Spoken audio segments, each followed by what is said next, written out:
الفاتحة. أعوذ بالله من الشيطان الرجيم. بسم الله الرحمن الرحيم. الحمد لله رب العالمين الرحمن الرحيم مالك يوم الدين.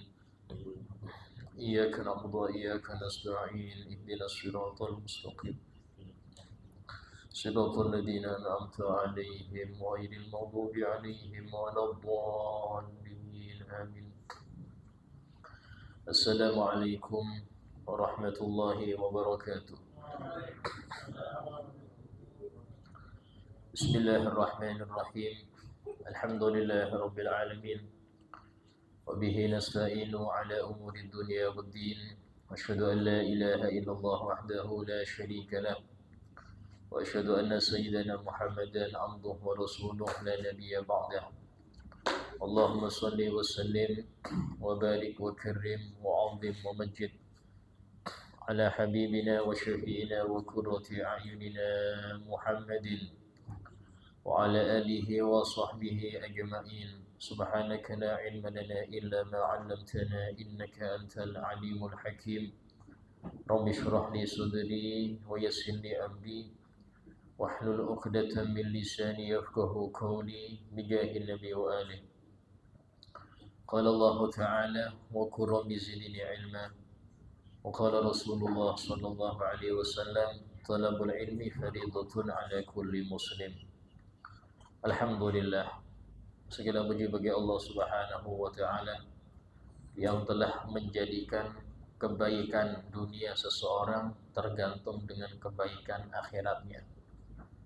Sehingga disebutkan oleh Imam Ibn Sammad, man aslaha ma bainahu wa bainallah aslaha ma bainahu wa bainan nas.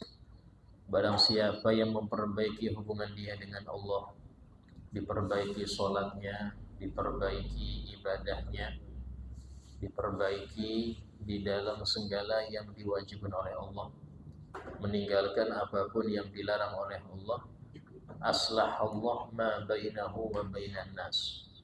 Niscaya akan Allah damaikan, akan Allah baikkan hubungan dia dengan manusia sekitar, hubungan dia dengan orang tuanya, dia dengan istrinya, dengan anaknya, dengan tetangga. Itu akan Allah jadikan baik ketika dia itu memperbaiki hubungan dengan Allah. Waman aslaha akhiratah aslahallahu dunya. Barang siapa yang memperbaiki urusan akhiratnya, memperbaiki urusan agamanya, urusan ibadahnya, yang dimulai itu dengan dia menuntut ilmu agama, sehingga dengan itu dia tahu haknya Allah, dia tahu haknya Rasulullah, dia tahu kewajiban dia kepada Allah dan Rasulnya, dia memperbaiki ibadahnya, niscaya Allah akan memperbaiki dunia dia, dimudahkan urusan dia, dimudahkan rezeki dia, tidak dipersulit di dalam dia mencari dunia ini, asal dia memperbaiki benar-benar akhiratnya. Alhamdulillah, kajian kita malam ini masih melanjutkan tentang sholat berjamaah ya. Masih kita dalam bahasan tentang sholat berjamaah, yang mana kemarin telah kita sebutkan beberapa syarat-syarat berjamaah, yang mana sekarang kita lanjutkan di dalam pembahasan berjamaah itu. Di antaranya adalah di antara syarat berjamaah, seorang makmum tidak boleh dia bermakmum dengan orang yang wajib ngulang sholatnya. Tidak boleh seseorang itu bermakmum dengan orang yang wajib mengulang sholatnya. Artinya ngulang sholat di sini, seumpama orang itu sholat nggak make wudhu karena memang kesulitan, nggak ada air. Pas nggak ada air dan juga tidak ada debu untuk tayamum, sehingga sholat dia dihormatil waktu. Ya, sholat dia untuk menghormati waktu. Maka orang yang sholat demikian tidak boleh untuk dijadikan imam. Kenapa? Karena dia wajib ngulang sholatnya. Sama dengan orang yang sholat dengan tayamum, tapi di tempat tinggalnya. Artinya bukan dalam keadaan musafir. Kan musafir itu kalau dia bertayamum mungkin di tempat yang memang gak ada air, maka di sini dia gak perlu ngulang sholat. Tapi kalau dia di rumah, tahu-tahu air gak ada, PDAM mati sumpah, sudah keliling mencari air sekitar gak dapat juga, maka dia harus tayamum pengganti wudhu. Tapi tayamum dia tetap wajib untuk diqodho sholatnya. Kenapa? Karena dia tayamum di tempat yang biasanya ada air. Pas kebetulan di hari itu seumur-umur baru ini gak ada air, maka orang itu wajib ngulang sholat. Ketika dia dihukumi wajib ngulang sholat, maka dia tidak boleh dijadikan imam. Ya, gak boleh dijadikan imam. Kemudian di antara syarat berjamaah juga, yaitu seorang makmum ya, itu harus sama gerakannya dengan imam. Artinya cara sholatnya makmum dengan imam itu sama, walaupun beda jenis. Contoh, makmumnya sholat fardu, imamnya sholat sunnah, nggak apa-apa. Ya, ada orang sholat ba'diyah isya sendiri, kemudian Anda menjadikan dia imam, sholat di belakang dia sebagai makmum, hukumnya sah. Walaupun beda niat, yang imamnya niat ba'diyah isya, makmumnya niat fardu isya. Bahkan beda rokaat, imamnya 2 rokaat, makmumnya 4. Hukumnya tetap boleh. Sama dengan orang yang sholat Jumat, ya, makmumnya ini dia baru datang ketika imamnya sudah i'tidal rokaat kedua. Imamnya i'tidal rokaat kedua, baru dia datang. Maka makmum tersebut, ya, karena dia nggak mendapatkan 1 rokaat bersama imam, maka sholatnya harus 4 rokaat. Tapi niatnya niat Jumat, usolli fardul Jum'ah makmuman, dan jangan menghadirkan jumlah rokaat. Kalau dia mengatakan di niatnya itu usolli fardul Jum'ah rokaataini, batal. Karena sholat dia bukan 2 rokaat, sholatnya dia 4. Ya, sehingga dia niatnya niat Jumat. Karena imam ini sholat Jumat, tapi rokaatnya 4, dikarenakan dia nggak mendapatkan 1 rokaat bersama imam. Sehingga dalam hal ini dia niatnya niat Jumat, sholatnya sholat duhur. Hukumnya sah. Kenapa? Karena cara sholatnya sama, yaitu sama-sama gerakannya. Tapi kalau beda gerakan, nah ini hukumnya tidak sah. Seperti imam sholat jenazah, makmumnya sholat duhur, hukumnya nggak sah, ya. Atau imamnya sholat gerhana. Gerhana ini yang sempurna itu tiap rokaat 2 kali berdiri, 2 kali ruku. 2 kali berdiri, 2 kali ruku. Ya, tahu-tahu makmumnya sholat biasa, nggak sah. Ya, ini di dalam masalah berjamaah. Kemudian tidak boleh seseorang yang tidak fasih Fatihah itu menjadi imam untuk yang fasih Fatihah. Gampangannya, tidak boleh orang yang fasih Fatihah bermakmum dengan orang yang gak fasih Fatihahnya. Kenapa demikian? Karena bisa gak sah sholat. Tapi yang gak fasih boleh bermakmum dengan yang sama gak fasih, boleh. Nah, Orang yang nggak fasih Fatihah, dia wajib untuk melancarkan Fatihahnya. Wajib. Kalau memang dia sudah belajar tapi nggak bisa-bisa juga, maka kita hukumi sholatnya sah, tapi sebagai makmum saja. Nggak boleh dia maju jadi imam. Kalau dia maju jadi imam, resiko makmum yang fasih nggak sah. Makmum yang fasih nggak sah. Ya, nah, ini penting dalam masalah tersebut karena masalah Fatihah ini satu-satunya surah dalam Quran yang wajib dibaca. Itu menjadi rukun sholat. Nah, kemudian di antara syarat daripada berjamaah, ya, makmum harus bisa bertemu dengan imam. Ya, kemarin telah kita bahas itu.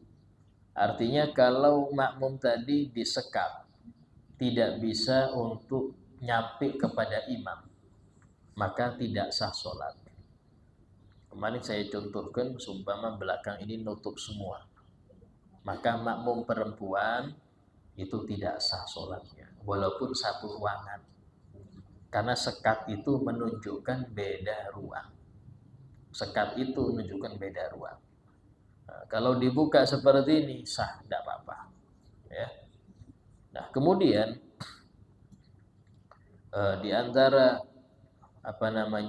syarat berjamaah, makmum itu harus mengikuti sunnah maksudah. Sunnah maksudah ini sunnah tapi sangat penting. Contoh, kalau imam kunut ini sunnah ya, gak sekunut pun sah, maka makmum wajib kunut walaupun gak baca. Artinya dia nggak boleh untuk sujud langsung ketika imam sedang kunut. Kalau dia langsung sujud sementara imam kunut, batal sholat dia. Kalau sengaja. Kalau dia lupa Ustaz, wajib dia berdiri. Wajib dia berdiri kalau dia lupa. Ya. Contoh lagi, sujud tilawah.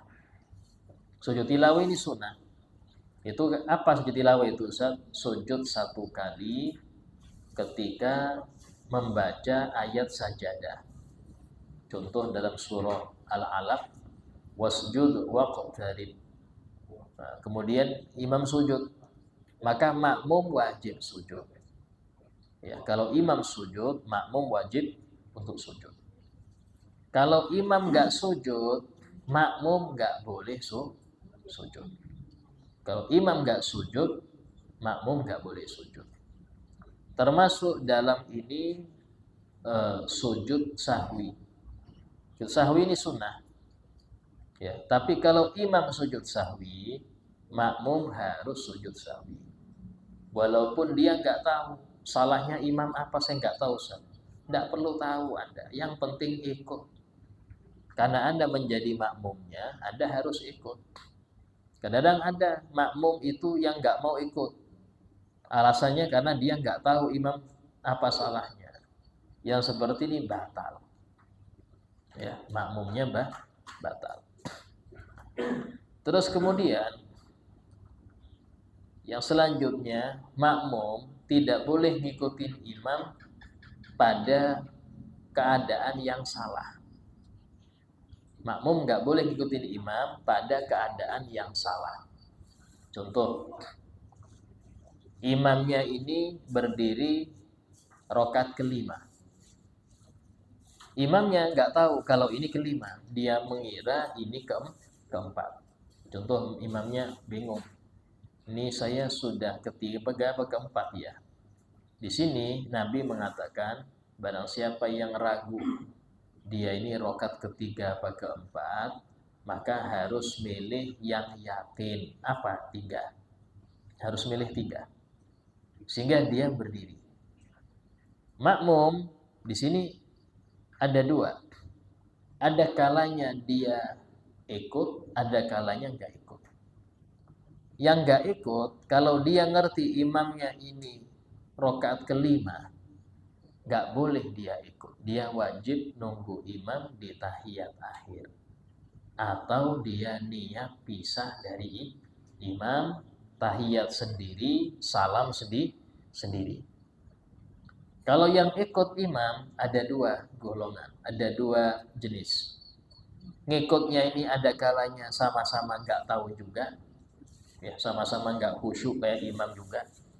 Jadi imamnya bingung, dia juga bingung juga sama. Mau tasbih takut bingung, akhirnya dia ngikut karena sama-sama bingung. Maka yang seperti ini sholatnya sah. Tapi kalau ada makmum yang yakin imamnya ini rakaat kelima, dia yakin kelima, sehingga dia ngikutin, sudah tahu imam kelima, dia ngikut, batal sholat dia. Sholat yang ngikut ini batal. Kenapa? Karena sudah tahu rakaat kelima kok masih ikut. Harusnya dia nggak boleh ikut. Berarti imamnya batal Ustaz. Imamnya aja nggak tahu kok dia lima panda. Imamnya nggak ngerti. Sumpama imamnya sudah berdiri baru sadar, iya ini kayaknya kelima ini, yakin saya kelima, wajib dia langsung duduk, gak boleh dilanjut rukuk, gak boleh. Kenapa? Karena hukumnya dosa. Menambah rakaat secara yakin hukumnya dosa. Kalau menambah rakaat karena ragu, maka hukumnya wajib, namanya ragu. Dia harus melengkapi. Tapi kalau dia yakin tengah-tengah nambah itu yakin, langsung dia duduk dan sunnah sujud sahwi. Ya. Nah, itu di dalam konteks berjamaah. Nah, kemudian tidak boleh seorang imam, seorang makmum itu membarengin takbir ihram ataupun salam. Nggak boleh. Dia harus wajib setelah takbir imam baru takbir, setelah salam imam baru dia salam. Kalau dia membarengin salamnya imam atau takbir imam, hukumnya batal. Apalagi mendahului. Ya, membarengin aja batal, apalagi mendahului. Sehingga dalam hal ini harus kita ketahui seperti itulah syarat imam dan makmum. Kemudian diantara syaratnya juga tidak boleh makmum itu bermakmum dengan yang masih makmum. Artinya kalau makmum itu tengah-tengah jadi makmum, nggak boleh jadikan imam. Tapi kalau imam sudah salam, terus makmum ini berdiri untuk menambah rakaat, maka dia bukan makmum lagi.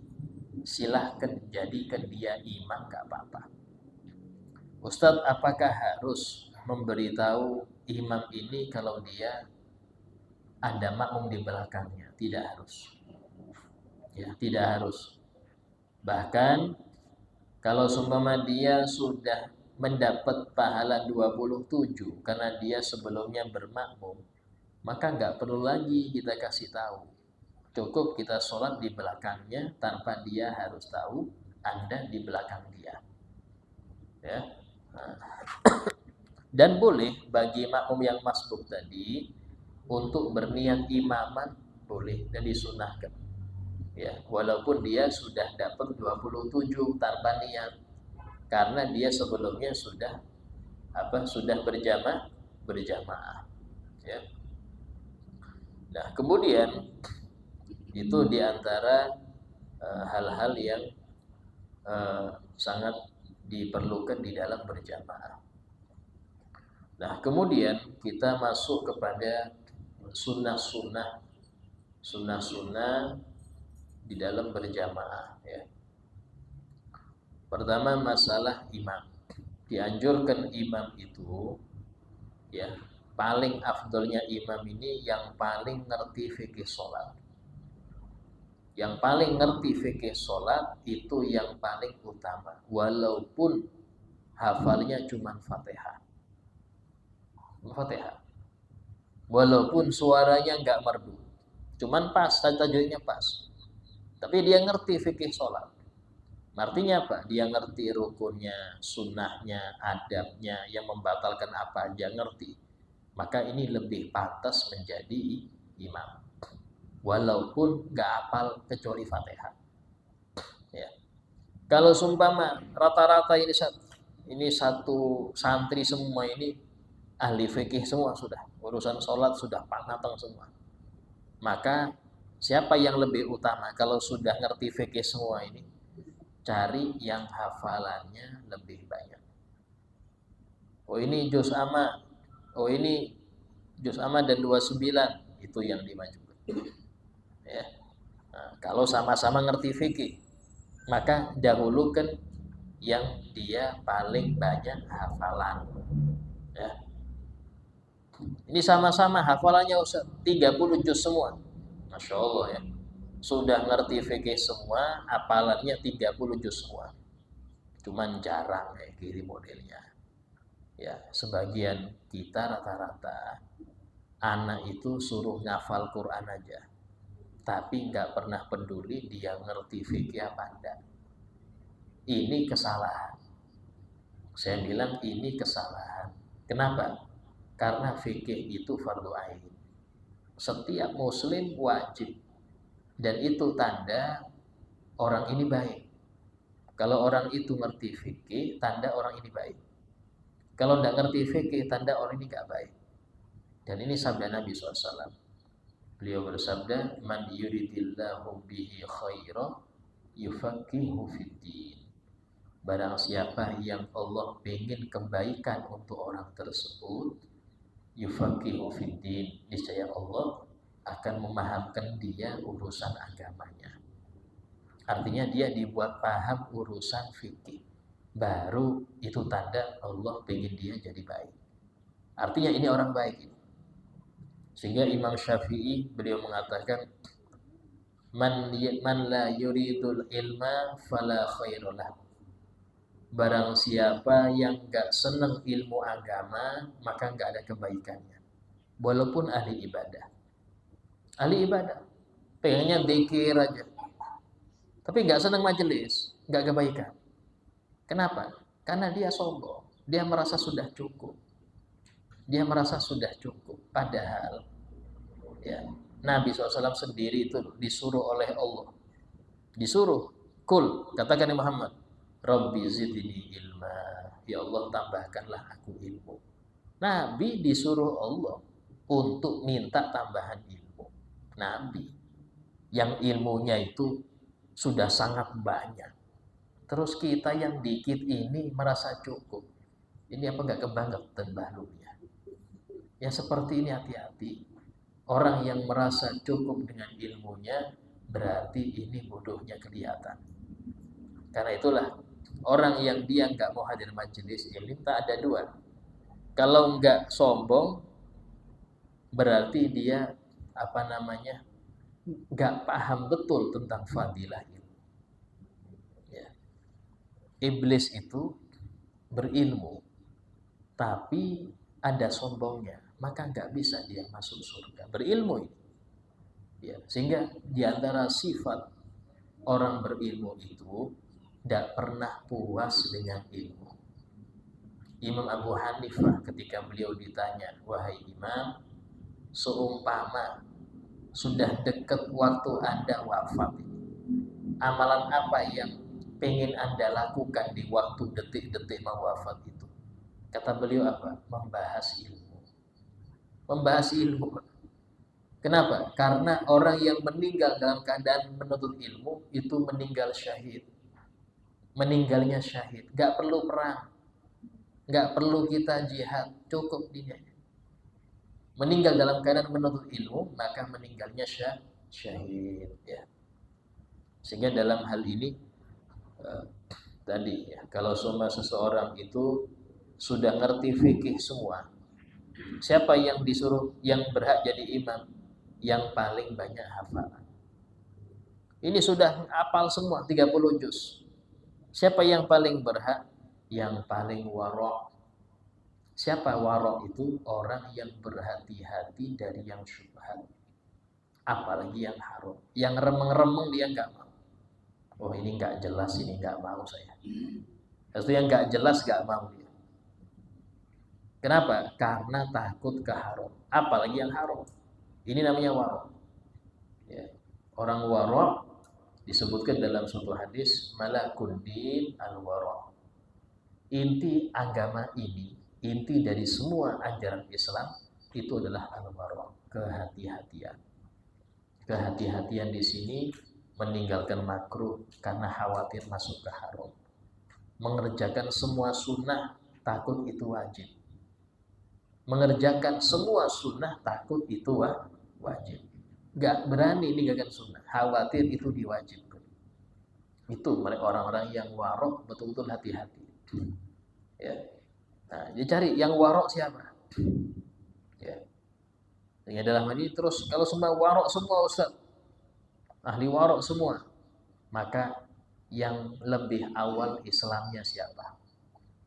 Artinya yang berumur, yang lebih tua yang mana? Itu yang dijadikan imam. Jadi yang lebih tua itu tingkatan keempat.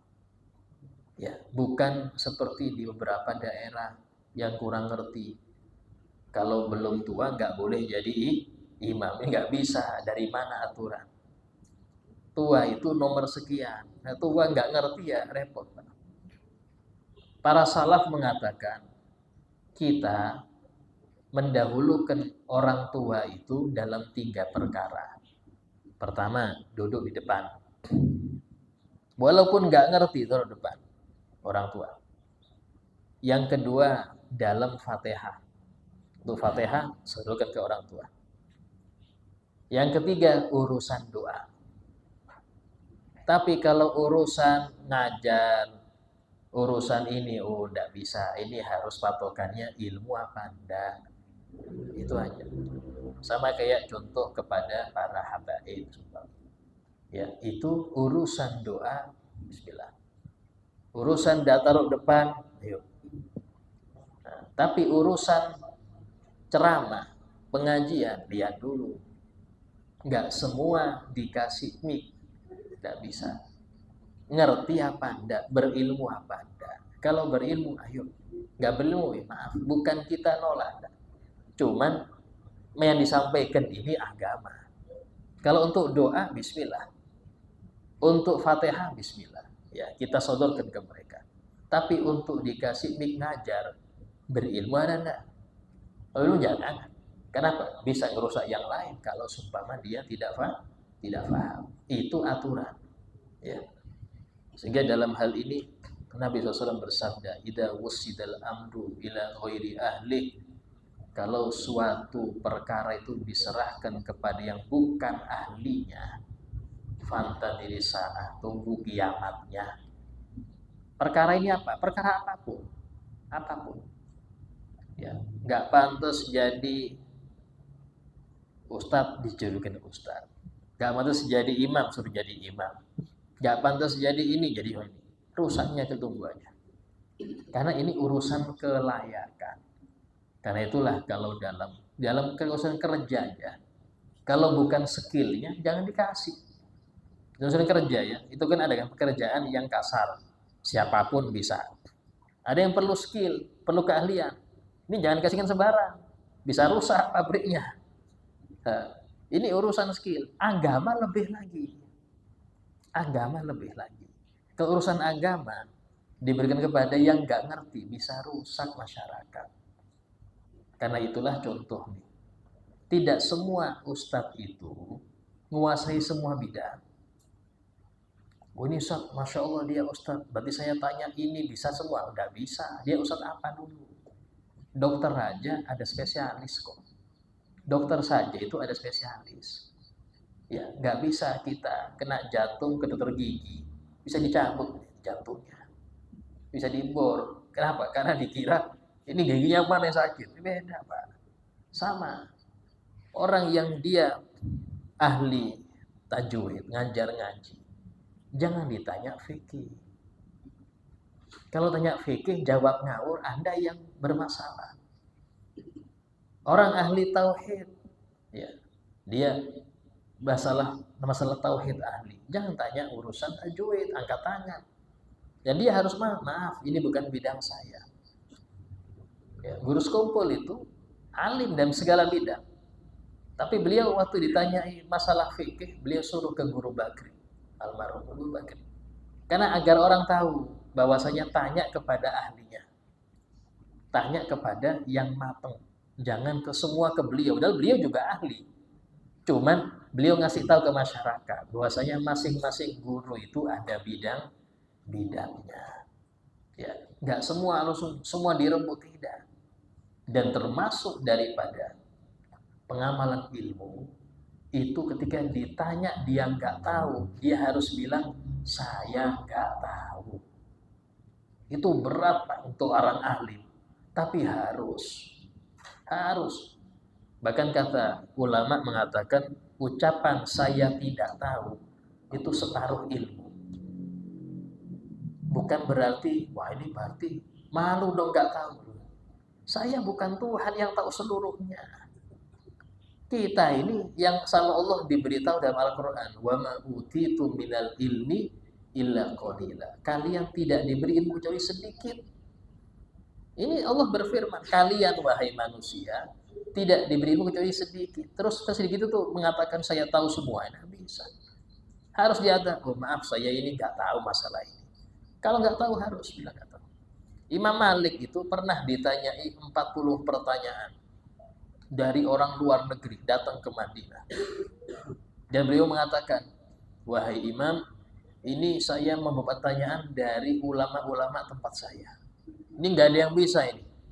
Ya, maka saya tanya kepada Anda, ini apa permasalahannya? Coba sebutkan, disebutkan. Beliau jangan jawab berapa, jawab 6 aja. Sisanya saya nggak tahu. Hanya yang tanya ini, ya Imam, masa sampai nggak tahu? Sampai imam besar nih, ulama besar, kok nggak tahu? Kata beliau, sudah, kamu umumkan aja di Mekah sana. Kamu di Mekah, orang-orang tawaf, umumkan. Malik bin Anas banyak nggak tahunya, selesai sudah. Mau nyari apa? Nyari dikenal alim gitu. Kalau nggak tahu, biar nggak tahu. Termasuk penyakit orang alim, ya penyakitnya ustadz, kalau ditanya gengsi nggak tahu. Akhirnya menurut saya kayak gini, menurut saya. Kayaknya kayak ini, kayaknya bahaya. Ya kalau urusan fikih, ya urusan tauhid, jangan sembarangan jawab. Karena disebutkan dalam suatu hadis, ajra'ukum 'alal fatwa, ajra'ukum 'alan nar. Orang yang paling berani menjawab fatwa, orang tanya dijawab-jawab, itu yang paling berani masuk neraka. Artinya apa? Hati-hati. Kalau dia salah ngasih hukum berbahaya. Nah, ini di dalam masalah bagaimana adab itu ya tidak harus menjawab semua pertanyaan. Tapi dia harus tahu kalau memang nggak matang angkat tangan. Nah, angkat tangan ya. Itu adabnya demikian. Karena itulah di dalam hal ini konteks seorang imam ya. Seorang imam itu dalam hal ini kalau memang dia merasa kurang bisa, kurang ini, tidak apa-apa untuk mundur ngajukan yang lain yang lebih berhak ya.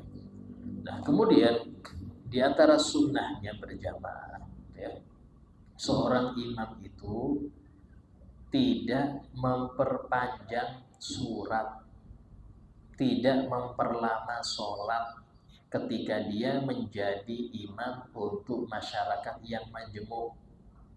Dalam suatu hadis Nabi bersabda, "Idza amma ahadukum qauman falyukhaffif." Jika seorang dari kalian menjadi imam untuk sekelompok masyarakat, maka ringankanlah. Tapi bukan berarti cepat-cepat, salah juga. Ringankanlah di sini maksudnya suratnya jangan panjang-panjang.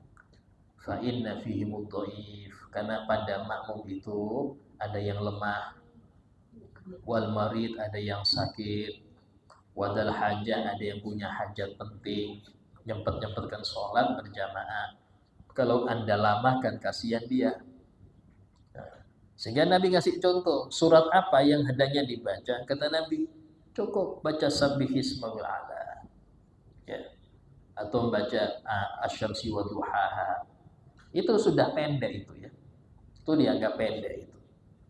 Jangan baca Yasin sekali. Rokat pertama Yasin, yang kedua Al-Waqiah. Ini bisa gemeter kaki orang. Ya, yang seperti ini boleh kalau makmumnya orang khusus. Contoh murid sendiri di pondok. Memang murid dilatih untuk mereka ini senang sholat, tidak apa-apa. Ayo kita sekarang sholat berjamaah, ya.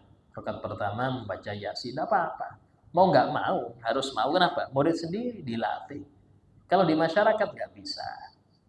Ya kalau di pondok terlambat 1 rakaat ada hukuman. Di masyarakat nggak bisa kita kasih hukuman. Nggak bisa, nggak sholat aja biasa di sini. Sehingga dalam hal ini beda, memperlakukan itu beda. Ya, masyarakat ini perlu dirangkul. Nah, kalau santri memang mereka dilatih, disuruh bangun, dipaksa bangun jam 3, jam 4. Bukan terserah santri Ustaz, nggak mendidik ngarannya kalau terserah santri. Sama kayak kita di rumah. Di rumah kalau mendidik anak ya harus ada tegas.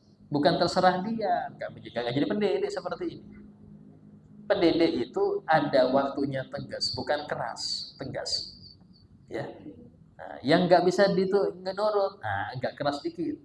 Yang nurut kasih hadiah, biar dia semangat. Itu cara mendidik. Sama dengan di sekolah sama. Nah, tapi kalau di masyarakat nggak seperti itu. Untung-untung mereka hadir di musola itu sudah untung-untung. Ya, sehingga dalam hal ini adabnya seperti itu. Yang kedua, hendaknya imam itu yang disenengin masyarakat. Kalau imam itu tidak disenengin masyarakat, makruh. Kenapa? Karena nanti bikin orang nggak hadir musola. Saya punya pulang, oh, nggak jadi saya, nggak mau. Ini jangan. Jadi usahakan yang dia disenengin masyarakat. Walaupun nggak semua, nggak mungkin orang disenengi seluruh orang, Pak. Ya, Nabi SAW bagaimana sempurnanya. Tapi yang benci masih ada. Yang nuduh beliau gila ada, yang nuduh beliau tukang sihir ada, yang ngusir ada. Bahkan seluruh Mekah, 7% orang Mekah benci Nabi setelah beliau mengajak mereka untuk nyembah Allah Ta'ala. Dibenci. Kurang baik apa Nabi Muhammad? Cuman tadi, ya, dalam hal ini yang benci itu maksudnya sesama muslim. Kalau muslim itu membenci dia, pasti ada sesuatu yang melanggar syariat yang dia kerjakan. Introspeksi dia apa? Sehingga dalam hal ini jangan dia berani maju jadi imam kalau dibenci orang. Kenapa? Khawatir gak ada yang ikut berjamaah.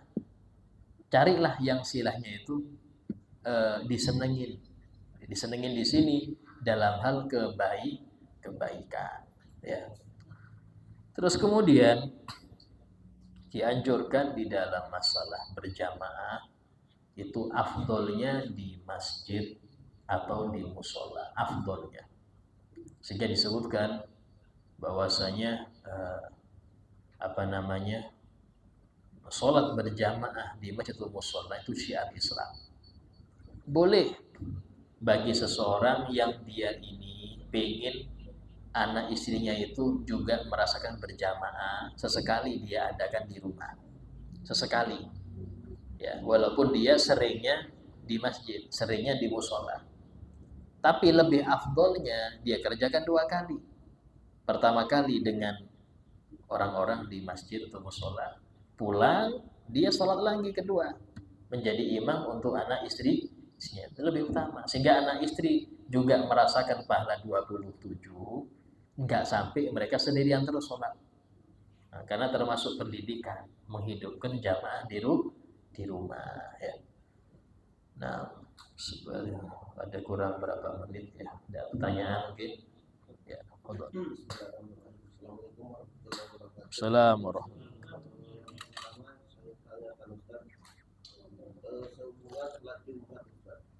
Latih umat ini kan orang saya lihat ada yang khutbah lama sekali. Sedangkan Ustaz tadi jelaskan bahwa orang ini banyak ada yang punya kebutuhan masing-masing. mungkin ada yang capek, ada yang ngantuk dan lain sebagainya.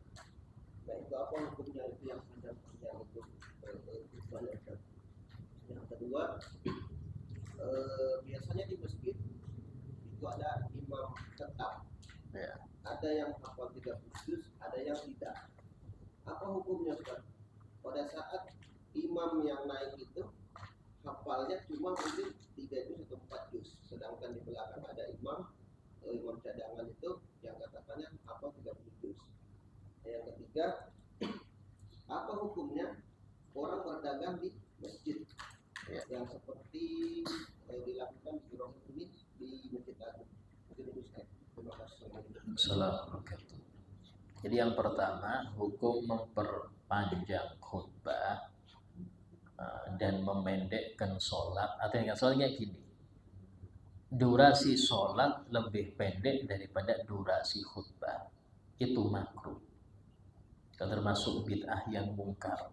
Bid'ah suatu yang baru yang harus diingkari, harus ditegur. Karena itulah usahakan panitia khutbah itu ngasih undangan khotib sama tulisi maksimal 15 menit. Ya, kalau memang nggak diindahkan, nggak diundang lagi.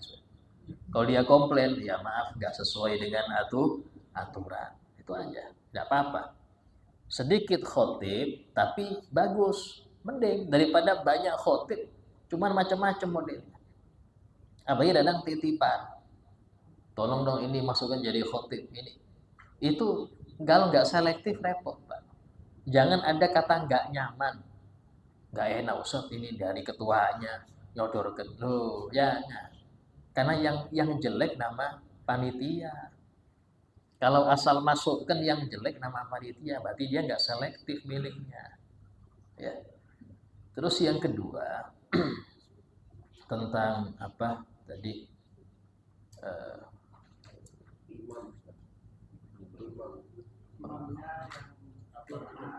Oh iya, itu fadilah ya, keutamaan. Artinya tidak apa-apa kalau seumpama yang imam ini bukan yang utama, itu tidak masalah. Karena kan intinya imamnya harus fasih, itu aja syaratnya. Kalau imamnya fasih, ya sah, tidak apa-apa. Walaupun dia hafalnya lebih sedikit daripada makmum. Ya, yang penting dia ngerti fikih sholat, bukan mendalami ya. Ada ngertinya ngerti standar aja. Dia yang penting ngerti rukunnya, ngerti membatalkan, ngerti syarat, itu standar. Walaupun kurang ngerti sunnah. Tapi kalau mau lebih unggul, cari yang lebih detail ngerti. Sehingga sunnah sholat ya, sunnah dalam sholat itu kalau kita teliti ada 500 sunnah. Kalau orang itu bisa nyebutkan sampai 500, nah itu sudah suruh jadi imam. Ya. Kalau ngerti ya sampai 500. Ini. Masya Allah. Tapi kalau yang penting dia ngerti rukunnya aja, standar itu sudah. Walaupun hafalannya nggak baik, boleh. Ya, sah. Terus yang ketiga, yang dimaksud berjualan di masjid itu hukumnya nggak boleh kalau di tempat yang di situ sah iktikaf. Tempat yang sah iktikaf. Ya, artinya orang haid nggak boleh di situ, itu kan masjid kan. Orang junub nggak boleh di situ, iktikaf sah, itu namanya masjid. Itu di situ nggak boleh berjualan, nggak boleh mengumumkan barang hilang. Tapi bagaimana kalau bukan di masjid, tapi di sekitar, di halaman semua, di mana? Pernah sempat saya tanyakan itu. Waktu pertama kali ada air mancur tuh. Sempat di situ ada beberapa laki perempuan pacaran. Saya sempat tanyakan, ini kena nggak boleh kayak gini. Saat itu bukan masuk masjid. Itu dari Kesra sebagai taman aja. Dia nggak masuk masjid tapi taman. Nah, itu sudah saya nggak bisa ini karena memang dulunya bukan tanah masjid, itu tanah penggusuran kan. Jadi itu bukan dari dana masjid katanya, kata mereka ya. Saya sudah tanya itu dulu sudah, sebelum dipagar sebelum. Nah, cuman sekarang tidak tahu kalau di pagar ini. Tapi yang pasti ya berjualan kalau bukan di dalam masjid tidak sampai dilarang. Walaupun itu di tempat parkir. Tempat parkir. Nggak, larangannya nggak sampai ke situ. Cuman masalah rame kayak apa ya, ini rame kan. Bukan satu dua ini. Misalnya memang dibuat expo misalnya. Nah, itu ada yang mengatakan makruh. Makruh. Kenapa? Karena walaupun dibilang bukan masjid, dia masuk area masjid.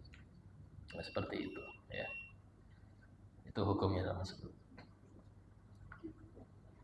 Alhamdulillah, syukur supaya kita sampaikan semoga bermanfaat.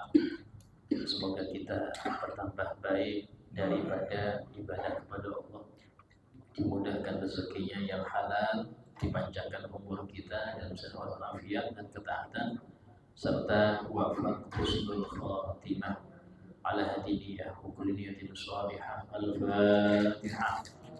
Bismillahirrahmanirrahim. Alhamdulillahirabbil alamin. Ar-Rahmanir-Rahim. Maliki yaumiddin. Iyyaka na'budu wa iyyaka nasta'in. Ihdinas siratal mustaqim. Siratal ladzina an'amta 'alaihim ghairil maghdubi 'alaihim waladdallin. Amin. Bismillahirrahmanirrahim. Alhamdulillahirabbil alamin. Allahumma shalli wa sallim ala sayyidina Muhammad wa ala alihi wa sahbihi ajma'in.